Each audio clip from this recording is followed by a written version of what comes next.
नाज़रीन आदाब, न्यूज़ 18 उर्दू में आपका इस्तकबाल है। मैं हूं विसाल आजम और आप देख रहे हैं खबर खास में आज हम फिर उसी मौजू पर बातचीत कर रहे हैं जो मौजू सिरे से देखा जाए तो ऐसा कोई मौजू ही नहीं है जितना बड़ा इसे बना दिया गया है या जितना मुश्किल इस मौजू को लेकर उन बच्चियों के सामने खड़ी कर दी गई है, जितनी मुश्किल जो स्कूल या कॉलेज जाकर तालीम हुसूल का सफर जारी रखना चाहती है।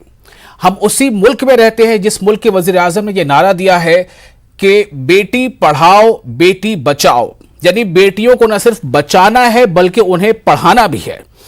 यह किसी छोटे मोटे लीडर का बयान नहीं है बल्कि यह एक मुहिम है और इस मुहिम का हिस्सा सब लोग बन रहे हैं, बनना चाहते हैं, क्योंकि इसे वजीर आजम नरेंद्र मोदी ने यह नारा दिया था कि बेटी बचाओ बेटी पढ़ाओ।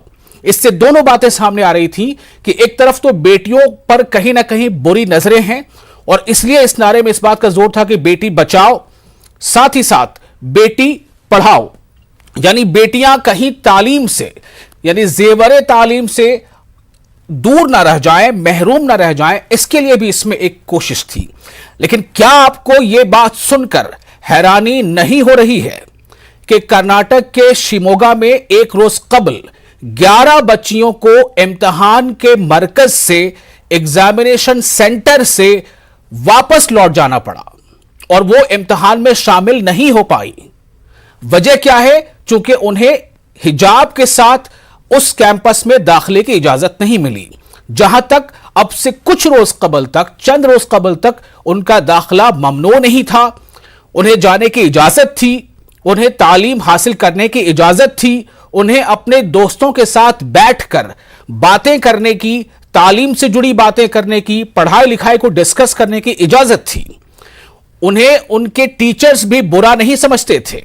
लेकिन आज चूंकि हाईकोर्ट में यह मामला चल रहा है और हाईकोर्ट के अबूरी जो हुक्मनामा है उसके मुताबिक जो ऑफिशियल्स हैं वो अमल कर रहे हैं, लिहाजा मजबूरी असातिज़ा की भी है, स्कूल एडमिनिस्ट्रेशन की भी है कि उन्हें यह बात ना चाहते हुए भी कहना पड़ रहा है जो इन बच्चियों को नागवार गुजर रहा है और ये बच्चियां कॉलेज आकर, स्कूल आकर वापस लौट जा रही हैं। सवाल इस बात को लेकर है कि सर पर कपड़ा रखना हिजाब है क्या? सर पर कपड़ा रखना, तो सर पर कपड़ा रखने से दिक्कत क्या है? किसे दिक्कत है? किसे यह बात अच्छी नहीं लग रही है? कौन है वो? कौन चाहता है कि लड़कियां सर पर कपड़ा ना रखें? यह सबके लिए तो नहीं कहा गया, जो रखना चाहती हैं वो रखती हैं। आज जो चेहरा किसी भी शख्सियत इंसान की पहचान होती है, बीमारी से, पॉल्यूशन से बचने के लिए आप अपने चेहरे पर मास्क लगा रहे हैं या नहीं लगा रहे हैं? चेहरे को ढक रहे हैं या नहीं ढक रहे हैं? तो सर पर कपड़ा रखने पे दिक्कत किसे है? यह सवाल है उन बच्चियों की तरफ से जिन्हें स्कूल जाने से रोका जा रहा है। अगले आधे घंटे इसी पर बातचीत करेंगे। हमारे साथ कुछ खास मेहमान भी होंगे, बने रहे हमारे साथ।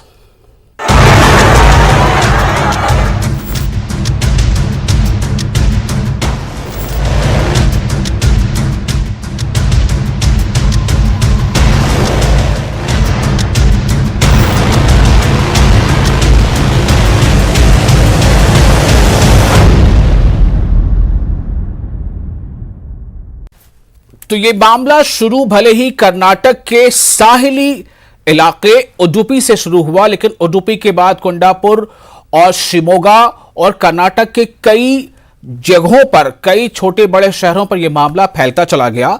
खुद ब खुद फैला या कैसे फैला? आजकल मीडिया का दौर है, सोशल मीडिया है, टेलीविजन मीडिया है। इस मीडिया ने इस बात को आप तक पहुंचाया ताकि आपको इसकी जानकारी भी मिली। लेकिन सवाल इस बात को लेकर है कि क्या इसके फैलने और फैलाने के नीचे भी, इसके पीछे भी कोई मकसद छुपा है? कोई है जो चाहता है कि यह ज्यादा फैले? कोई है, कोई तंजीम है, कोई शख्स है, या अपने आप सब कुछ हो रहा है? अब यह मामला सिर्फ कर्नाटक तक महदूद नहीं रहा है। कर्नाटक के फौरी बाद मध्य प्रदेश से यह आवाज उठी थी कि वहां के एक वजीर ने कहा था कि हम यहां भी इस चीज को लागू करेंगे, जबकि उसके बाद वहां के मध्य प्रदेश के जो वजीर दाखिला है नरोत्तम मिश्रा, उन्होंने सख्ती से कहा कि यहां ऐसा कोई हुक्मनामा हुकूमत की तरफ से या कोई फैसला हुकूमत की तरफ से लिया नहीं गया है कि उसके बावजूद मध्य प्रदेश के दतिया में और मध्य प्रदेश के सतना में ऐसे मामले सुनने को मिले कि कोई बच्ची जो बचपन से हिजाब लगाते हुए, या जब से उसने होश संभाला, जब से उसने हिजाब पहनना शुरू किया, तब से हिजाब के साथ वो स्कूल जा रही थी, लेकिन अब उसे स्कूल में रोका गया। क्यों रोका गया भाई? जब हुकूमत ने मध्य प्रदेश की कोई ऐसा फैसला नहीं लिया है, कोई ऐसा हुक्मनामा जारी नहीं किया गया, उसके बाद भी दतिया के कलेक्टर को नरोत्तम मिश्रा, जो मध्य प्रदेश के वजीर दाखिला है, उन्होंने इस पर सख्ती से इसकी इंक्वायरी करने की बात कही है। बहरहाल ऐसा हो क्यों रहा है और इसके पीछे की वजह क्या है? क्या कुछ लोग जो ऐसा कह रहे हैं कि ये चुनाव के मौके पर ऐसे मौजू को उठाकर और इससे कुछ चुनावी फायदे नुकसान की बात हो रही है, क्या ये वजह है या इसके पीछे कुछ और वजह है? आखिर एक के बाद एक आपके खाने पर सवाल, आपके पहनने पर सवाल, आपके उठने पर सवाल, आपके बैठने पर सवाल, ये क्यों आता चला जा रहा है? हमारे साथ कुछ खास मेहमान है। मुजम्मिल अहमद है। मुजम्मिल अहमद, जिन्हें लोग बाबू के नाम से भी जानते हैं, ये सीनियर बीजेपी लीडर है। हमारे साथ है मतीन शरीफ, सीनियर कांग्रेस लीडर, और कुछ देर में हमारे साथ फिरदौस कुतुब वानी जुड़ेंगी, जो सुप्रीम कोर्ट की लॉयर है। कुछ देर में हमारे साथ हम उम्मीद करते हैं कि लुबना सिराज भी जुड़ेंगी, जो प्रेसिडेंट है नेशनल विमेंस फ्रंट की। मुजम्मिल अहमद बाबू साहब, हिजाब से दिक्कत क्या है? नहीं, हिजाब से ये मैं समझता हूँ कि कोई दिक्कत की बात नहीं है। ये हिजाब का लेके एक छोटा सा इश्यू को जो है बड़ा बना दिए गए। किसने बड़ा बनाया? कि आपस में हल होने की बात। किसने बड़ा बनाया? क्या चंद शरपसंदों ने सियासी पार्टियों ने जो है ये मिलके जो है इसको एक बड़ा मुद्दा बना के रखे हैं, सियासी मुद्दा बना लिए हैं, और ये सारी ये जो आग जो है सारे हिंदुस्तान में फैल गई है। नहीं, इसे आप आग क्यों कह रहे हैं? इसे आप, एक तो ये कि इसे आप आग मत कहिए, ये आग नहीं है कोई, ये सिर्फ सिर पर कपड़े रखने की बात है। आपके कंधे पर भी कुछ कपड़ा रखा हुआ है, कोई उसे अगर कहे कि ना रखिए तो आपको कैसा लगेगा? क्या रिएक्शन होगा आपका? सुनिए, देखिए हिजाब जो है, हाँ, ये आज से नहीं है, शुरू से है। तो यही तो सवाल है ना कि शुरू से है, तो फिर आप लोगों ने सवाल क्यों उठाया इस पर? औरतों के लिए हिजाब है। सुनो, नहीं, ये सवाल उठाने वाले बीजेपी नहीं है, ये कांग्रेस वाले उठाए थे कि कॉमन यूनिफॉर्म आना बोल के। तो वो जो है बीजेपी इस वक्त इंप्लीमेंट की है, और उसमें जो प्रिंसिपल भी जो बोला है कि यूडीपी का कि बच्चों कॉलेज तक पहन कर आओ, क्लासरूम में बगैर हिजाब के जाओ बोल के बोला है। और बात बच्चे बगैर दाखिल भी हुए हैं। तो वहां से जो है ये, मुझे आप मतीन साहब ये बताइए, फायदा लेके उसका जो है। जी बहरहाल मुजम्मिल साहब, मुझे आप ये बताइए, क्या ये नारा वजीर आजम का दिया हुआ नहीं है, बेटी बचाओ बेटी पढ़ाओ, है कि नहीं? है ना, वाकई देखो वजीर आजम का नारा बेटी बचाओ बेटी पढ़ाओ, और उसके साथ साथ क्या है, माइनॉरिटीज के लिए एक हाथ में कुरान, एक हाथ में कंप्यूटर होना चाहिए। लेकिन मुझे आप ये बताइए मुझे कि शिमोगा में 11 बच्चियां स्कूल में दाखिला नहीं देने दिया गया, उन्हें अंदर आने की इजाजत नहीं दी गई, वो एग्जाम से महरूम हो गई। ये सुनकर आपको कैसा लग रहा है? नहीं, गलत बात है। तो आपने क्या किया इसके लिए? गलत बात है ये, जहां तक मैं समझता हूं, नहीं मैं जहां तक मैं समझता हूं, ये मेरे इल्म में नहीं है। अगर ऐसा है, क्यों नहीं आपके इल्म में ये बात? सरासर गलती की है वो। आप कह रहे हैं कि बात आग की तरह फैल रही, फिर आप कह रहे हैं कि आपके इल्म में बात नहीं है। नहीं, मुझे मैं बोल रहा हूं, अगर आती तो मैं खुद बोलने में क्या मुझे है, देखो सच बोलने में कभी शर्म की बात भी नहीं है, हिजाब भी नहीं है। मतीन शरीफ साहब, सीनियर कांग्रेस लीडर हमारे साथ मौजूद है। मतीन शरीफ साहब, मुजम्मिल अहमद साहब भी कह रहे हैं, जिन्हें लोग प्यार से बाबू कहते हैं, कि हिजाब कोई आज की चीज नहीं है, बरसों से चली आ रही है, फिर आखिर इसको लेकर सवाल क्यों है? हिजाब से किसे दिक्कत है? क्या दिक्कत है? सर पर कपड़ा रख लिया तो क्या दिक्कत है? किसी ने अपने कंधे पे कोई गमछा रख लिया किसी भी कलर का, तो क्या दिक्कत है? जिनामी सलाम अलैकुम, विशाल आजम बोल रहा हूं, और हमारे जो लोग मुजम्मिल साहब को प्यार से, विशाल साहब जी, ये जो लोग मुजम्मिल साहब को प्यार से बाबू बोलते हैं, तो इंशाल्लाह हम भी इनको प्यार से बाबू ही बोलेंगे, बाबू साहब। तो हिजाब कोई पुराना सालों से चलते आ रहा ऐसी बात नहीं है। ये आदम अलैहिस्सलाम के टाइम हव्वा अलैहिस्सलाम से ये लेडीज को हिजाब की इजाजत है, यानी जब से दुनिया बनी उस वक्त से आज तक। पहली चीज। दूसरी चीज ये है कि ये हिंदुस्तान है, यहाँ पर 6 बड़े मजाहिब है, जिसमें हिंदू, मुस्लिम, क्रिश्चियन, सिख, बुद्धिस्ट और जैन, ये आबादी के हिसाब से ये 6 बड़े रिलीजन्स है। यहाँ पर हिजाब पर पाबंदी के लिए अगर बीजेपी सरकार कोर्ट से अप्रोच हुई या उन लोग अपने आरएसएस के लोगों को कोर्ट को भिजवाए तो उनका मकसद ये है कि हिजाब पर पाबंदी लगाना। मगर आप मेरी एक बात जान लीजिए कि हिजाब पर पाबंदी कोर्ट मुझे 100% उम्मीद है कि हाई कोर्ट पाबंदी नहीं लगाएगा, क्योंकि अगर रिलीजन आइडेंटिफिकेशन के तहत हिजाब पर अगर पाबंदी लगेगी तो फिर ये हिजाब के साथ साथ जो इन स्कूलों में जो हमारी हिंदू बहनें मैरिड है वो पढ़ती है या पढ़ाती है, वो मंगलसूत्र और मांग में सिंदूर पहनकर आती है, तो उनके मंगलसूत्र को और सिंदूर को भी निकाल के आने के लिए क्या ये बीजेपी उनको कहेगी? उनका क्या करेंगे? फिर सिख, हमारे जो सिख भाई है उनकी पगड़ी का क्या करेंगे? और इसके साथ साथ मैं आपको एक बात बता दूं कि जैनिज्म हमारे मुल्क में एक मजहब है जिसके जो बड़े लोग हैं उनका ये मानना है कि वो कंप्लीटली बरहाने बगैर कपड़ों के उन लोग जिंदगी में कभी कपड़ा नहीं पहनते, चाहे वो पब्लिक प्लेस पर जाए या अपने घर में रहे। तो जब इस मुल्क में बरहाने रहने वाले बगैर कपड़े के फिरने वाले आदमी पर पाबंदी नहीं, तो सर पर एक औरत को, एक लड़की को सर पर हिजाब पहनने पर कैसे पाबंदी लगेगी साहब? नहीं, लेकिन सवाल ये है, मैं मुजम्मिल अहमद साहब आपके पास फिर आऊंगा।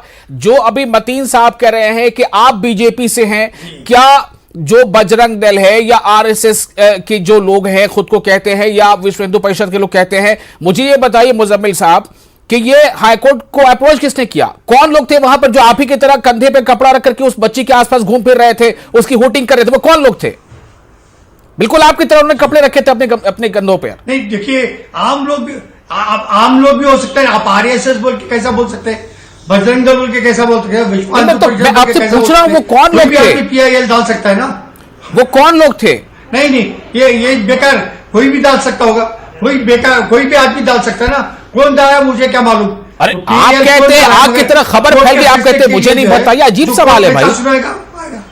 मैं पूछ रहा हूं वो कौन लोग थे? नहीं, भाई, आप जो सवाल कर रहे हैं इसका मैं जवाब दे रहा हूँ। वो कौन लोग थे? आप उन्हीं से पूछ सकते हैं पिटिशनर कौन है। नहीं, वो बच्ची मुस्कान के आसपास 10, 20, 50, 100 लड़के कौन लोग थे? वो कौन थे? अरे कोई भी हो सकते हैं ना। अरे कोई कैसे हो सकता है? आपको बताना पड़ेगा वो कौन थे। कोर्ट से रेमेडी ले सकते हैं ना, बाकायदा हो सकते हैं, बाकायदा जाके ले सकते हैं ना। अब कोर्ट में जब मसला है तो कोर्ट से जो फैसला होगा वो हम लोग सब अपनाएंगे इंशाल्लाह।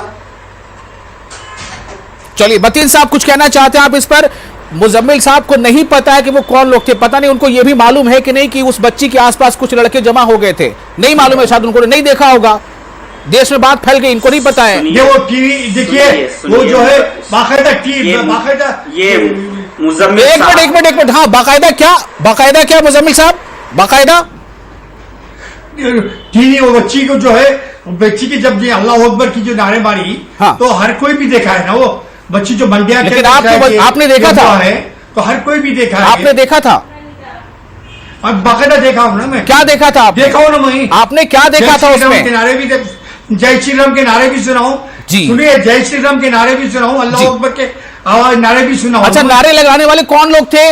मगर उस वक्त क्या है, नारे लगाने वाले कौन लोग थे? स्टूडेंट्स, स्टूडेंट्स वही उस कॉलेज के स्टूडेंट्स थे।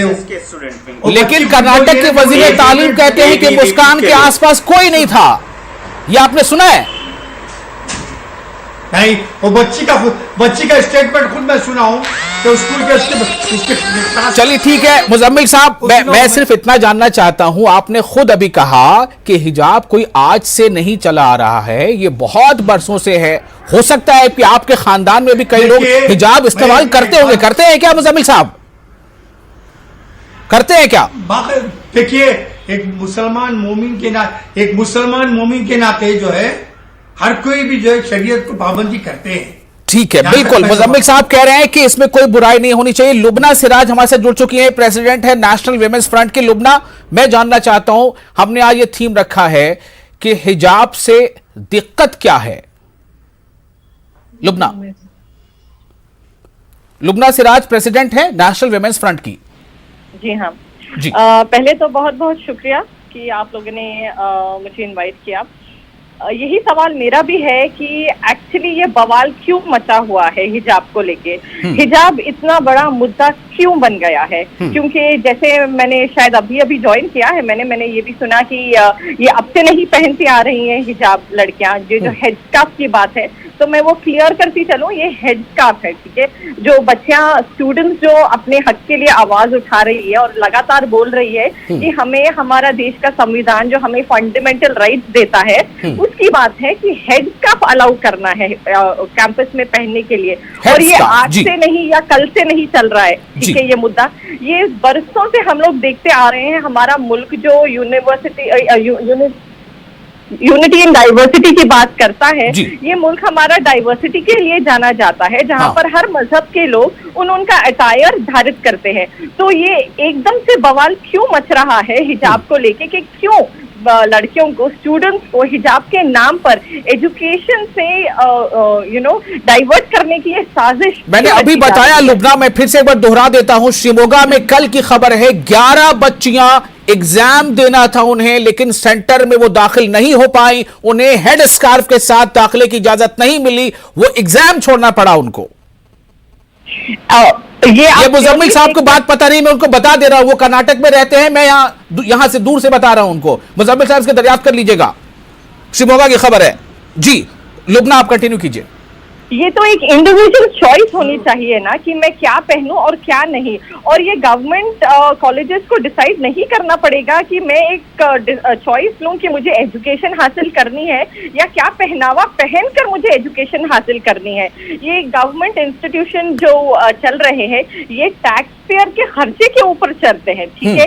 ये सरासर महरूमियत है हम लोगों को एज टैक्स पेयर जो हम लोग देते हैं गवर्नमेंट को, उन तमाम चीजों का लुत्फ उठाने से हमें सीधा सीधा रोका जा रहा है। ये गवर्नमेंट की फेलियर है जहां पर वो स्टूडेंट्स को एक चॉइस ऐसी सिचुएशन में डाल रहे हैं कि वो चूज करे कि उनको एजुकेशन लेना है, चुनना है या उनको अपना रिलीजन देना है। ये चॉइस ही गलत है। ये हमारी डेमोक्रेटिक कंट्री में ऐसी चॉइस देना सरासर गलत है और कॉन्स्टिट्यूशनली ये बिल्कुल भी गलत है। ठीक है, मैं अब रुख करूंगा। हमारे साथ जो चौथी मेहमान है वो है फिरदौस कुतुबवानी, एडवोकेट है सुप्रीम कोर्ट की।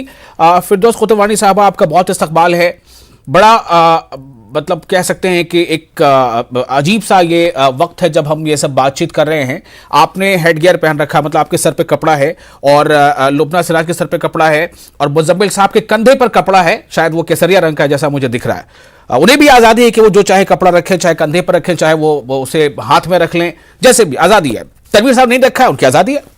बहरहाल, तो मैं ये जानना चाहता हूँ फिरदौस कुतुबवानी साहबा कि इस मामले को लीगली आप कैसे देखती हैं।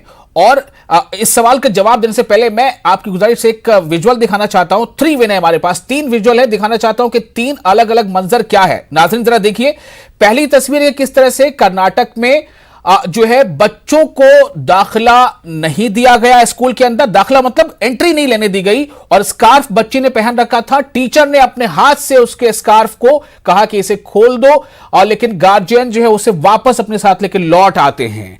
क्या यही इसी से बचेगा बेटी बचाओ बेटी पढ़ाओ का यह नारा? क्या उस नारे का निफाज यही है? दूसरी तस्वीर आप देखिए। दूसरी तस्वीर ये जम्मू कश्मीर से ये खबर है जहां पर स्कूल कॉलेज में हिजाब लगाकर आने वाली तलबा का कुछ तलबा खैर मकदम कर रही हैं, उनकी सताइश कर रही हैं, उन्हें फूल पेश कर रही हैं, फूलों का गुलदस्ता दे रही हैं उन्हें कि आपने हिजाब पहन रखा है, कॉन्स्टिट्यूशनल राइट है, आप उसका हुसूल उसे हासिल कर रहे हैं, आपको मुबारकबाद। तीसरी तस्वीर देखिए, ये तीसरी तस्वीर है मुंब्रा की, महाराष्ट्र के मुंब्रा की, जहां पर कुछ बच्चियां एक कोच से जो कि मुस्लिम है उनसे फुटबॉल सीखने आती हैं, और उनसे फुटबॉल सीखने आने वाली बच्चियों में गैर मुस्लिम बच्चियां भी हैं जो मुसलमान नहीं है, लेकिन वो भी स्कार्फ पहनकर आती हैं, हेडगियर पहनकर आती हैं। ये है हिंदुस्तान, ये है हिंदुस्तान की तस्वीर। जो लोग भी इसके पीछे नफरती मंशा रखते हैं उन्हें करारा जवाब है। मैं वापस आता हूं आपके पास, और आपके पास जो मैंने आपसे सवाल किया था उसका जवाब कि इसका लीगली हम कहां पर हैं, या वो बच्चियां उन्हें कितनी उम्मीद करनी चाहिए अदालत से। फिरदौस कुतुबवानी। पहले तो मैं आपका बहुत शुक्रिया करती हूँ कि आपने मुझे अपने प्लेटफॉर्म पे आने का मौका दिया। जी बिल्कुल। और जैसा कि आपने कहा, ये एक नॉन इशू है जो हम डिस्कस कर रहे हैं actually, and it's very unfortunate, बहुत ही बदकिस्मती वाली बात है कि जब इस मुल्क में ये बात अब आ गई है कि बेटी बचाओ बेटी पढ़ाओ, तो उसमें ये हो गया है कि स्कार्फ हटाओ तभी पढ़ाएंगे, तभी एंट्री करने देंगे स्कूल में। पहली बात तो जहां लीगली वाली बात आती है, वहां तो बहुत ही क्लियरली कॉन्स्टिट्यूशन में आर्टिकल 25 ये कहता है कि कोई भी इंसान इस कंट्री में जो है वो अपना मजहब फ्रीली प्रैक्टिस कर सकता है। रिस्ट्रिक्शंस हैं, मगर रिस्ट्रिक्शंस में है कि अगर वो लॉ एंड ऑर्डर या हेल्थ और बाकी तमाम चीजों को अगर वो वायलेट करता है।